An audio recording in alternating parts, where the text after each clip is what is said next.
میٹھے میٹھے اسلامی بھائیوں، فیضان درود و سلام کے بھی کیا کہنے ہیں۔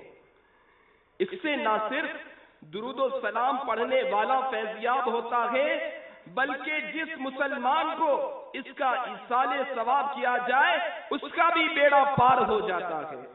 حضرت سیدنا حسن بصری علی رحمت اللہ قوی کی خدمت بابرکت میں حاضر ہو کر ایک عورت نے عرض کی، میری جوان بیٹی فوت ہو گئی ہے، کوئی طریقہ ارشاد ہو کہ میں اسے خواب میں دیکھ لوں۔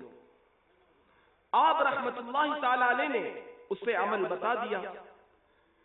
اس نے اپنی مرحومہ بیٹی کو خواب میں تو دیکھا، مگر اس حال میں دیکھا کہ اس کے بدن پر تار کا کول یعنی ڈامر کا لباس، گردن میں زنجیر اور پاؤں میں بیڑیاں ہیں۔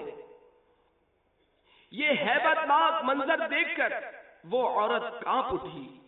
اس نے دوسرے دن یہ خواب حضرت سیدنا حسن بصری علی رحمت اللہ قوی کو سنایا۔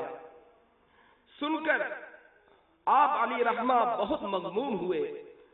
کچھ عرصے بعد حضرت سیدنا حسن بصری علی رحمت اللہ قوی نے خواب میں ایک لڑکی کو دیکھا جو جنت میں ایک تخت پر اپنے سر پر تاج سجائے بیٹھی ہے۔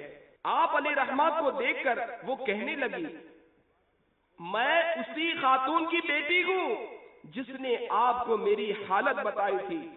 آپ علی رحمہ نے فرمایا، اس کے بقول تو عذاب میں تھی، آخر یہ انقلاب کس طرح آیا؟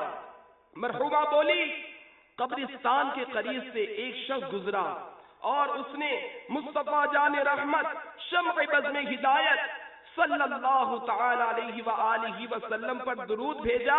اس کے درود شریف پڑھنے کی برکت سے اللہ عز و جل نے ہم 560 قبر والوں سے عذاب اٹھا لیا۔